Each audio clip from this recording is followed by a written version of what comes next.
Marcus Chen gripped the controls of his small ship as pieces of metal floated past his window. The space around the blue planet below looked like a junkyard. Broken ships and twisted metal from the orbital defense stations drifted everywhere. The planet's beautiful ocean surface sparkled in the sunlight, but Marcus knew terrible things were happening beneath those waves. His radio crackled with static and screams. The machine army called the Chronari Swarm had arrived 3 days ago. They came in massive black ships that looked like flying metal insects. These machines didn't want to talk or make deals. They only wanted to turn every living thing into more machines. Marcus was supposed to watch from far away and report back to Earth Command. His orders were clear. Observe only, do not interfere. But when he heard the desperate transmission coming from deep under the ocean, he couldn't just watch anymore. The voice speaking was musical and strange, like whale songs mixed with human words. This is Queen Lorelei of the Valtharian people. Our cities are falling. The metal demons drop explosives into our sacred depths. My children, my people. We are trapped in the ceremonial chambers. Our life systems are failing. If anyone can hear this, please help us. Marcus had studied the Valtharians during his training. They were aquatic people who lived in crystal cities under the ocean. They had flowing tentacle-like hair that glowed with soft colors, and their skin could change from blue to green to silver. They breathed water through gills, but could speak in air for short times. Their technology was amazing, but they had never learned to travel through space very well. The planet's surface exploded as another Chronari depth charge hit the ocean. Marcus could see the shockwaves spreading through the water from space. The machine army was destroying the underwater cities level by level, working their way down to where the most important Valtharians lived. Marcus made his choice. He pointed his ship toward the planet and started the atmospheric dive sequence. His small reconnaissance vessel wasn't designed for underwater work, but humans had built it tough and adaptable. The ship's hull could handle pressure, and the life support systems could be modified for almost any environment. Earth Command would be furious with him. He might face court-martial for disobeying direct orders. But Marcus couldn't listen to that beautiful, desperate voice and do nothing.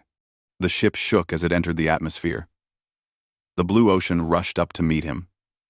Marcus activated the emergency seals and switched to internal air as his vessel plunged beneath the waves. The ship's lights cut through the dark water, revealing the ruins of an incredible civilization. Crystal spires that had taken thousands of years to grow lay shattered on the ocean floor. Bioluminescent gardens that once provided food and light were torn apart. Bodies of Valtharians floated in the water, their natural glow fading as life left them. Marcus followed the emergency beacon deeper into the ocean. The pressure readings on his instruments climbed higher and higher. Finally, he found the ceremonial palace, a magnificent structure made of living coral and crystal that pulsed with soft rainbow light. But the palace was collapsing. Huge cracks ran through its walls, and sections were breaking away. Through the crystal windows, Marcus could see figures moving inside. The royal family, trapped as their ancient home died around them. Marcus positioned his ship next to the palace's main chamber and extended the docking tube. The connection sealed with a hiss. He put on his emergency breathing gear and opened the airlock. Water rushed in, but Marcus had prepared for this. His suit's systems quickly analyzed the water composition and began filtering it for the ship's environmental systems. When he entered the palace chamber, he found 4 Valtharians floating near what looked like a massive throne made of living coral. Queen Lorelei was the most beautiful and terrifying being Marcus had ever seen. She was tall and graceful, with skin that shifted from deep blue to silver as emotions crossed her face. Her tentacle hair floated around her head like a crown, glowing with soft patterns that Marcus somehow understood meant sadness and desperation. 3 smaller figures floated near her. Her children. The youngest, barely more than a baby, wasn't moving. Its natural glow was fading to gray. "You are human," the queen said, her voice carrying through the water in ways Marcus didn't understand. Your kind takes planets for yourselves. Why do you come here? Why do you? To help, Marcus said through his suit's communication system. Your child needs medical attention now. The Queen's tentacle hair flashed bright red. Anger or fear. You would steal my son to study him. Humans are conquerors. Like the metal demons. No, Marcus said firmly. He moved slowly toward the dying prince. My ship has medical equipment. I can help him breathe again. Another explosion shook the palace. More cracks appeared in the walls. They had minutes before the whole structure collapsed. Marcus gently took the small prince in his arms. The child was so light, and his gills were barely moving. Marcus activated his suit's emergency medical scanner and shared the readings with the Queen through his suit's display. His gill filters are damaged by the pressure changes, Marcus explained. My ship's medical bay can fix this. But we have to go now. The Queen stared at the human holding her dying child. In that moment, she made a choice that would change everything. She nodded. Marcus carried the prince through the docking tube while the Queen and her other children followed. As soon as they were aboard, Marcus sealed the connections and fired the engines.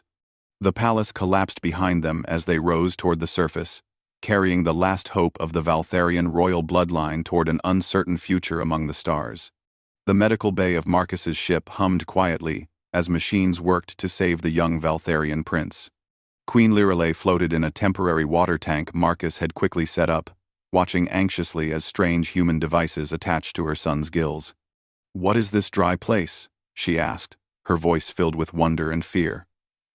The ship's interior was completely alien to her. Everything was sharp angles and metal surfaces, so different from the flowing organic curves of her underwater home. Marcus worked quickly at the medical console, his fingers dancing over controls as he adjusted the breathing apparatus. It's how humans live, he explained. We need air to breathe, not water. But don't worry. I'm making sure your son gets what he needs. The other two royal children huddled close to their mother. The middle child, a girl named Nerida, kept staring at Marcus with large, curious eyes. The oldest, Prince Kael, watched everything with suspicion. The metal demons destroyed our world, Kael said bitterly. How do we know you won't do the same? Marcus looked up from his work. Because I'm not here to take anything from you. I'm here because no child should die when someone can help. The medical scanner beeped softly. The young prince's gills began to flutter more strongly.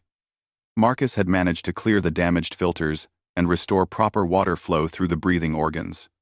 The child's natural glow returned, shifting from gray back to a healthy blue-green. Queen Lirelei's tentacle hair blazed with colors. Marcus was learning meant joy and relief. You saved him, she whispered. You truly saved my youngest son. But their relief was short-lived. Warning alarms began ringing throughout the ship. Marcus rushed to the bridge, with the Queen somehow moving through the air-filled corridors in her emergency suit filled with glowing algae water. Chronari ships, Marcus said grimly, pointing at the display screen. 3 of them, coming fast. The black insect-like vessels were closing in on their position. Marcus fired up the engines and began evasive maneuvers. But his small ship wasn't built for combat or high-speed escapes. We need to jump to hyperspace, Marcus muttered, working frantically at the controls. But the nearest safe jump point is too far away. There. Queen Lirelei pointed at the navigation display with a tentacle that had somehow learned to work outside water. That unstable wormhole. It leads to the threshold system. Marcus stared at her. That's a death trap. The gravitational forces would tear apart any ship. Not if you understand the flow patterns, the Queen said. My people have studied space currents for generations. We know things about navigation that other species don't. The Chronari ships were gaining fast. Energy beams lanced past the hull, barely missing them. Marcus had to make a choice. Face certain death from the machines, or possible death from the wormhole. "Tell me what to do," he said. Queen Lirelei moved to the navigation station, her flowing movements somehow graceful even in the alien environment. She began inputting calculations that seemed impossible, working with mathematics that human computers could barely follow. "Your species builds ships differently than ours," she said as she worked. "You make them strong and adaptable. Our ships are grown, not built. They flow with space currents, but yours can fight against them." Marcus watched in amazement as the Queen essentially rewrote his ship's navigation programming in real time. She was using principles of space travel that humans had never discovered, treating the fabric of space like ocean currents rather than empty void. "Now," she said urgently. Marcus engaged the jump drive just as Chronari energy beams struck their rear shields. The ship plunged into the swirling chaos of the unstable wormhole. Everything went wrong at once. The artificial gravity failed. Emergency lights flickered. The ship spun wildly as conflicting gravitational forces tried to pull it apart. In the corridors, Marcus could hear the royal children crying in fear. Marcus fought the controls, but human piloting techniques were useless in this environment. The ship was tumbling toward destruction when Queen Lirelei did something extraordinary. She began to sing. Her voice filled the ship's communication system, not with words but with mathematical harmonies that somehow guided Marcus's hands. Following her musical navigation, Marcus found himself making piloting decisions that shouldn't work but did. The Queen was teaching him to fly like a Valtharian, feeling the space currents rather than fighting them. Slowly, impossibly, they began to stabilize. The Queen's song grew stronger, and Marcus realized that her tentacle hair was glowing in patterns that matched the gravitational flows around them. She was reading space itself like sheet music. They emerged from the wormhole in a shower of sparks and alarms, but they emerged alive. Behind them, the unstable passage collapsed, cutting off any pursuit from the Chronari, but the ship was badly damaged. Life support was failing, and the temporary water systems Marcus had rigged for the royal family were breaking down. The Queen and her children would die within hours if he couldn't find a solution. Marcus stared at the ship's schematics, his mind racing. Then he had an idea that was either brilliant or insane. "I'm going to flood the cargo hold," he announced. "What?" Kale looked at him like he was crazy. "Your mother just taught me something amazing about space navigation," Marcus explained as he began rerouting water systems throughout the ship. "Now I'm going to teach you something about human engineering. We can modify anything to work in any situation." Working non-stop for the next 36 hours, Marcus transformed the cargo hold into a functional ocean environment. He rerouted the ship's waste recycling systems to process Valtharian biology instead of human biology. He modified the atmospheric processors to maintain the specific pressure and chemical composition the royal family needed. Most importantly, he gave up his own living quarters to provide more space for the aquatic habitat.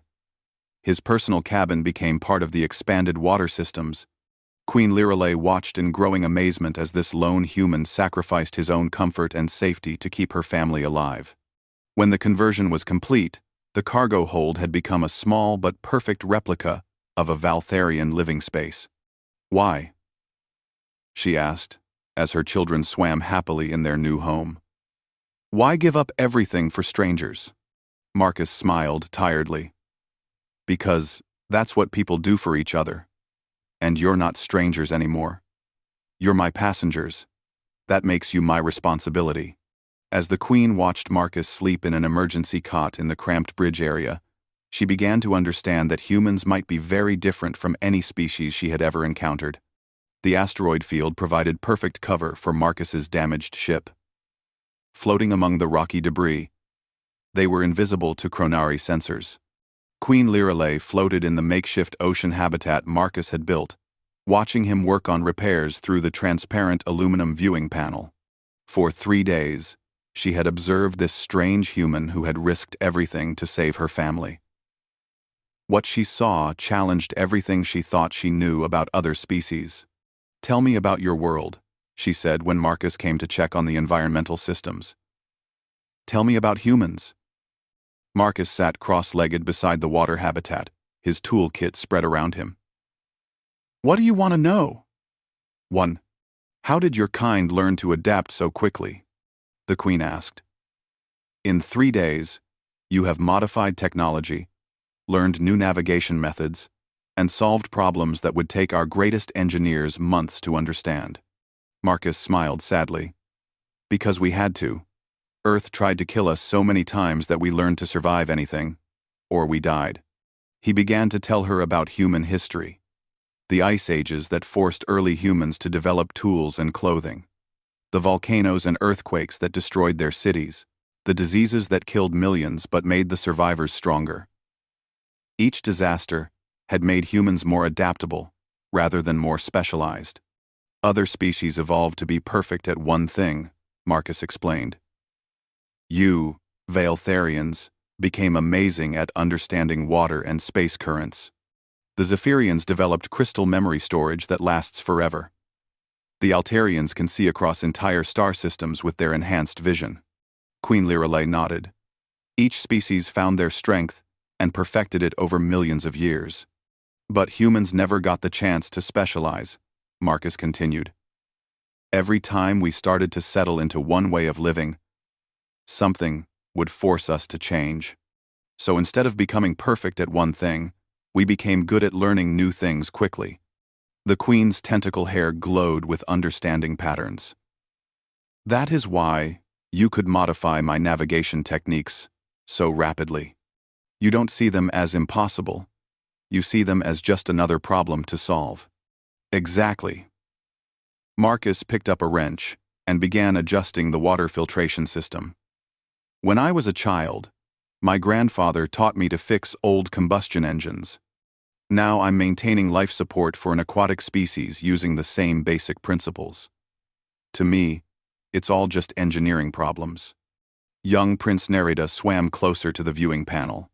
But the metal demons adapt too, she said, her childish voice carrying worry. They learn to counter every weapon, every strategy. That's why they always win. Marcus nodded grimly. I've been thinking about that. Your mother shared your historical archives with me. 300 species have fallen to the Chronari swarm. But do you know what they all had in common?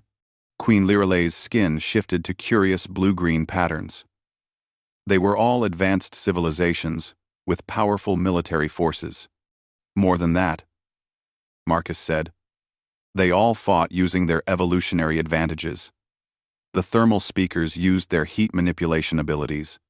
The Void Runners used their teleportation technology. The Crystal Singers used their harmonic weapons. Of course they did, Kale said from deeper in the habitat. Those were their greatest strengths. But that made them predictable, Marcus explained. The Chronari are machines.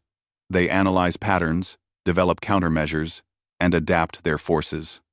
Every species fought the same way their ancestors had fought for millions of years. Queen Lirelei's eyes widened as she understood. But humans don't have a single pattern to exploit. We can't afford to, Marcus said. When facing a saber-toothed cat, humans used spears. When facing other humans, we used strategy. When facing disease, we used medicine. When facing starvation, we used agriculture. We never relied on just one solution. To demonstrate, Marcus spent the next hour showing the royal family different human approaches to problems. When the water pump made strange noises, instead of following a manual, Marcus listened to it, tested different adjustments, and figured out what it needed. When Prince Nerida couldn't sleep because the water pressure felt wrong, Marcus didn't just adjust the machines. He also taught her human meditation techniques that worked even underwater. You switch between being a warrior, an engineer, a teacher, and a healer, the Queen observed. Most species train for decades to master just one of those roles. Humans learn to be generalists, Marcus agreed. We're not the strongest or fastest or smartest, but we're the best at becoming whatever the situation requires. That night, as the royal family slept in their artificial ocean, Queen Lirelei contacted the scattered Valtharian survivor fleets using her bioluminescent communication abilities. The news was grim. More underwater cities had fallen, and the Chronari forces were systematically hunting down refugee ships. But when she shared what she had learned about human adaptability, something changed in the survivors' responses. Hope began to replace despair. If this human can solve problems that our specialists cannot, transmitted Admiral Thaleos from the largest refugee fleet, then perhaps we have been thinking about the Chronari threat incorrectly. Queen Lirelei floated silently for a long time, watching Marcus sleep on his uncomfortable cot. When the Chronari scout ships finally found their hiding place among the asteroids, she wasn't surprised to see Marcus respond unlike any military commander she had ever known. Instead of running or preparing for a defensive battle, Marcus began to study the enemy ships' movement patterns. "They're behaving like a school of mechanical fish," he muttered, watching the 3 scout vessels coordinate their search pattern. "They are a collective intelligence," the Queen reminded him. "Each ship shares information with all the others." Marcus smiled, and it was not a pleasant expression. "Then, let's give them some information they won't know what to do with." Instead of fleeing from the Chronari scouts, Marcus did something that no species had ever attempted. He began to hunt them. Using the asteroid field for cover, Marcus turned his small reconnaissance ship into a predator. He would appear from behind one asteroid, fire at a scout ship, then disappear behind another rock before the Chronari could respond. But he wasn't trying to destroy them. He was confusing them. Every attack came from a different angle, used different weapons, and followed no logical pattern. Sometimes, Marcus used energy weapons, sometimes kinetic missiles. Sometimes he attacked the strongest ship, sometimes the weakest. Sometimes he retreated immediately, sometimes he pressed the attack. The Chronari scouts began to behave erratically. Their formation broke apart as they tried to adapt to tactics that had no consistent pattern. Marcus was introducing chaos into their collective decision-making process. "Impossible," Queen Lirelei breathed, watching the enemy ships essentially begin fighting themselves as their shared intelligence became confused by contradictory data. "Not impossible," Marcus said, his hands moving over the controls with practiced ease. "Just human." As the last Chronari scout ship limped away, its systems overloaded by trying to process Marcus's chaotic tactics, Queen Lirelei realized that her species' salvation might come from the most unlikely source imaginable, a lone human who had never been taught that some problems were supposed to be unsolvable. Word of Marcus's victory over the Chronari scouts spread quickly through the scattered Valtharian refugee fleets. For the first time since the invasion began, the Machine Collective had been forced to retreat. Queen Lirelei found herself coordinating with her surviving military commanders, sharing recordings of the impossible battle they had witnessed. "The human fights like chaos itself," Admiral Thaleos reported from his damaged flagship. "Our sensors recorded the entire engagement. The Chronari ships began exhibiting system errors we've never seen before." Marcus studied the tactical displays that Queen Lirelei's people had provided. 17 refugee fleets were scattered across 4 star systems, all being hunted by different Chronari formations. The machine forces were closing in systematically, using the same pattern they had perfected against hundreds of other species. "They're treating this like a harvesting operation," Marcus observed. "Find all the survivors, trap them, process them into new machine units. It's efficient." "Too efficient," the Queen agreed sadly. "They will have eliminated all my people within 10 days. Marcus was quiet for a long moment, studying the enemy movement patterns. Then he began to smile in that dangerous way that Queen Lirelei was learning to recognize. "What if we don't let them finish their harvesting operation?" he said. "What if we turn their own efficiency against them?" Working together, Marcus and Queen Lirelei developed a plan that would have been impossible for either species alone. The Queen's people possessed incredible biotechnology and natural communication networks that could coordinate across vast distances instantly. Marcus brought human tactical thinking that refused to accept conventional limitations. Your bioluminescent communication can't be intercepted by the Chronari, Marcus explained, as he studied Valtharian technology. Their machines don't understand living signals, and you can transmit information faster than any electronic system. But our communication requires living carriers, the Queen pointed out. We need Valtharian operators at each relay point. Well, end quote. That's perfect, Marcus said, because I'm going to teach those operators to think like humans. Over the next 48 hours, Marcus conducted the strangest military training session in galactic history. Using the Queen's bioluminescent communication network, he taught Valtharian fleet commanders to abandon their traditional naval tactics and embrace what he called chaos warfare. Stop thinking like an organized military, Marcus instructed the glowing admirals whose signals reached him through living light. The Chronari can predict and counter any organized strategy. So we don't use strategy. We use creativity. He taught them to make seemingly random decisions that actually served larger purposes the machines couldn't understand.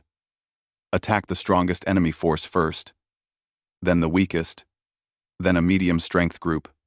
Use different weapons in each engagement. Retreat in different directions. Never follow the same pattern twice. But this violates all principles of military science, Admiral Thalios protested during one training session. Good, Marcus replied. Military science is what got your species conquered. Now we're going to try something the Chronari have never faced before. Military art. The first real test came when a major Chronari formation cornered 3 Valtharian refugee fleets near a binary star system. Instead of the traditional defensive formation the machines expected, the Valtharian ships scattered in seemingly random directions. But the chaos wasn't random at all. Marcus had taught them to use the binary star system's gravitational fields as weapons.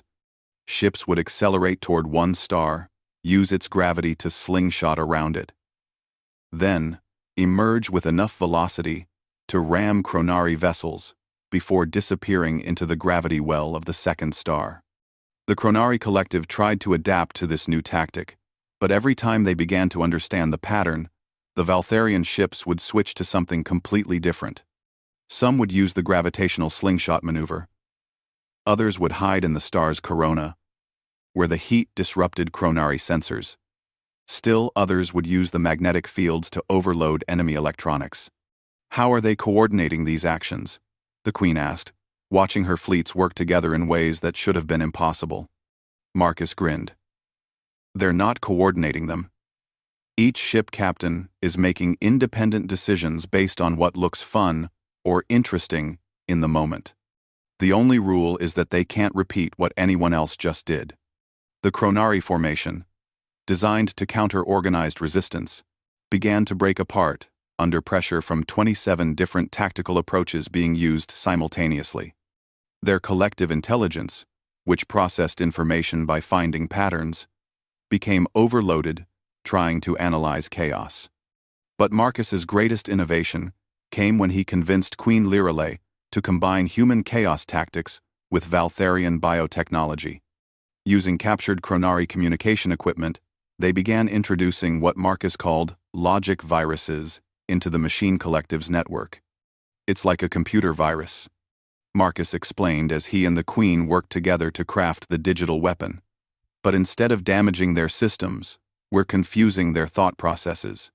The Queen's bioluminescent communication abilities allowed her to create truly random data streams, patterns based on living biological processes that no machine could predict or replicate.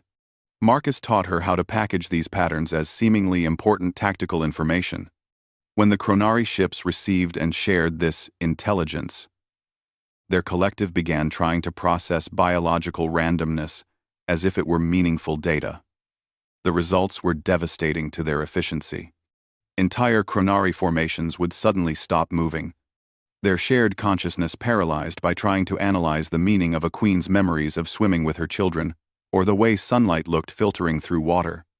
Other formations would begin attacking empty space because the biological data convinced them that invisible enemies were present. You're giving them dreams, Queen Lirelei realized as they watched a Chronari battle fleet fire its weapons at hallucinations created by her childhood memories. Dreams and nightmares, Marcus confirmed, and imagination, and poetry, and all the things that living minds create, but machine minds can't process. The tide of war began to turn. For the first time in the recorded history of their conquests, the Chronari swarm was losing battles. Their perfect efficiency crumbled when faced with opponents who refused to be efficient. The greatest victory came at the refugee rally point, where 50,000 Valtharian survivors had gathered for a final evacuation attempt. A massive Chronari armada arrived to destroy them all. But they found Marcus and Queen Lirelei waiting with their impossible alliance of chaos and biotechnology. The battle lasted 16 hours. Marcus piloted evacuation ships through flight paths that violated the laws of physics, guided by Queen Liralei's living navigation that treated space like ocean currents. Together, they saved every single refugee, while simultaneously dealing the Chronari swarm its first major defeat in over 1,000 years. As the last transport ship jumped to safety, Marcus and Queen Lirelei floated together in his modified cargo hold, exhausted but victorious. Around them, the rescued survivors celebrated in patterns of bioluminescent light that painted the water with joy. "You have given my people something we lost when our homeworld fell," the Queen said softly. "Hope." Marcus smiled tiredly. "You gave me something too. You showed me that human chaos becomes even more powerful when it's guided by alien wisdom." Neither of them realized that their partnership had created something entirely new in the galaxy. A hybrid approach to survival that combined the best traits of both species. The implications would reshape interstellar civilization forever. But for now, they were simply two beings from different worlds, who had learned to trust each other completely. The Chronari swarm still existed, scattered and confused throughout the galaxy. But they had learned something that terrified their machine consciousness. There were now enemies they could not predict, adapt to, or defeat. For the first time in their existence, the perfect hunters had become the hunted.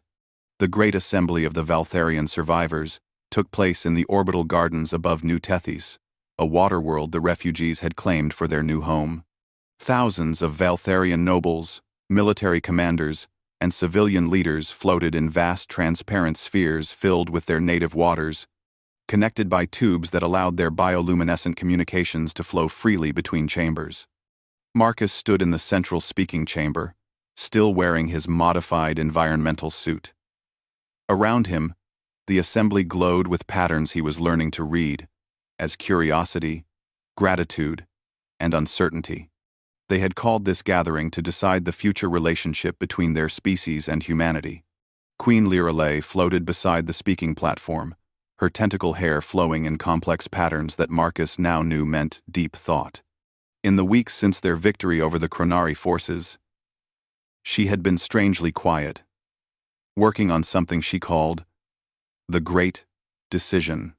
"Honored survivors," the Queen began, her voice carrying through the water-filled chambers.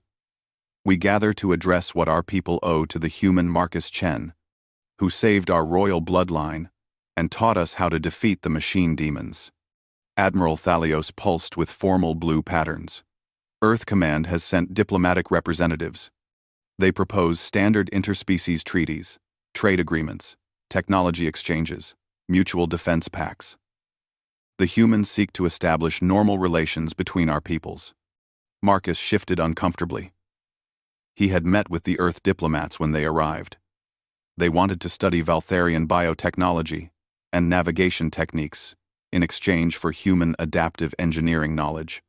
It was logical, efficient, and completely missed the point of what had happened between him and Queen Lirelei's people.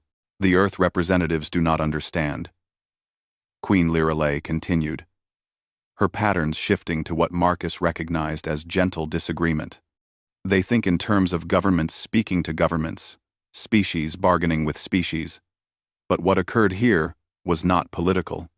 She turned to face Marcus directly, and her bioluminescence blazed with patterns he had never seen before, something that felt like recognition and adoption, and fierce protection, all combined. "Marcus Chen of Earth," she said formally, "you demonstrated something our archives say has never been recorded in galactic history. When faced with the extinction of a species not your own, you risked everything not for gain, but for righteousness. You adapted your technology, your thinking, your very life, to preserve ours." The assembly's patterns shifted to solemn attention. This was clearly a moment of great importance in Valtharian culture. "Moreover," the Queen continued, "you taught us that survival does not require us to abandon who we are, but to become more than who we were.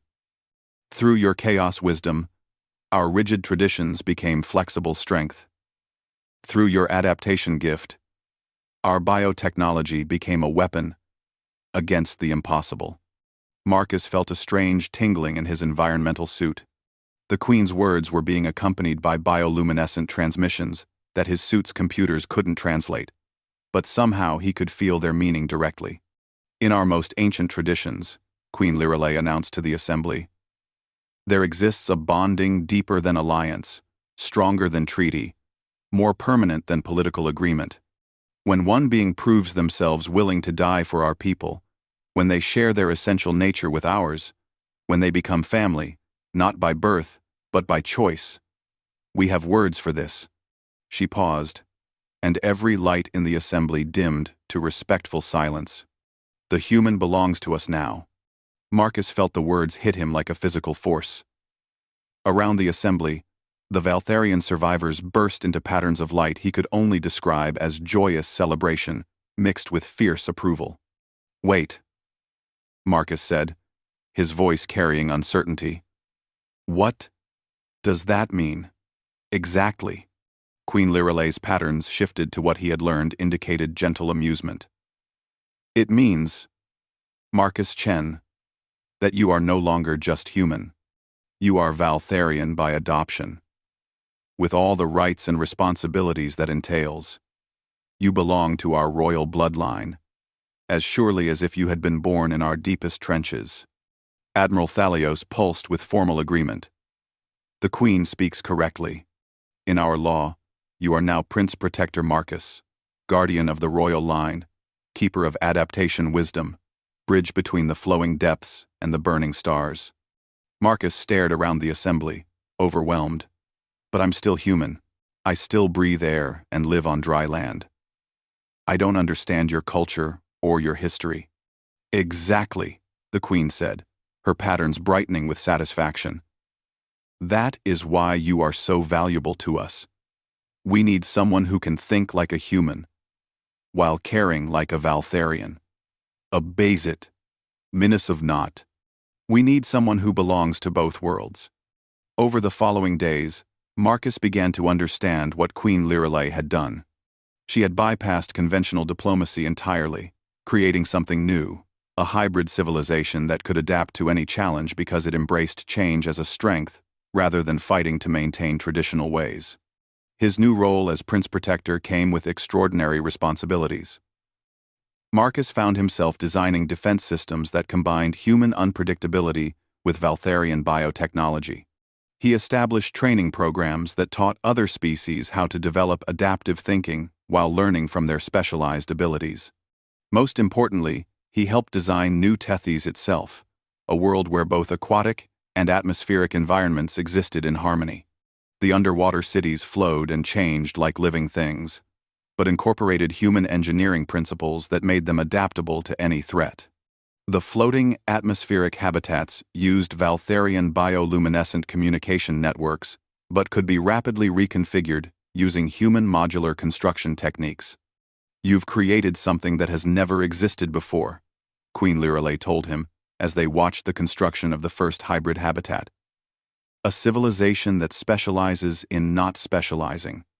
Marcus smiled, floating in his new permanent water suit that let him live and work alongside the Valtharians while still maintaining his human biology. "I think that's exactly what the galaxy needs." The proof came when representatives from 12 different species arrived to study their new defensive techniques. The Chronari swarm still existed, weakened, but not destroyed. Other machine collectives and conquest-oriented species were taking notice of the new hybrid civilization's victories. Marcus found himself teaching crystalline beings how to think chaotically, gaseous entities how to use solid engineering principles, and energy-based life forms how to understand biological randomness. Each species brought their own evolutionary strengths to the growing alliance, but all learned to apply those strengths in unpredictable ways. The human belongs to us now, Queen Lirelei had declared, but Marcus realized the truth was more complex and beautiful than that. Humanity belonged to the galaxy, and the galaxy was learning to belong to itself. All species connected by the shared understanding that survival required both individual strength and collective adaptation. The Chronari swarm had taught the galaxy to fear efficiency and predictability. But Marcus and Queen Lirelei had created something the machines could never understand or defeat. A civilization based on controlled chaos, guided by wisdom, and united by choice, rather than conquest. In his final report to Earth Command, Marcus wrote, "I came to observe first contact with an alien species.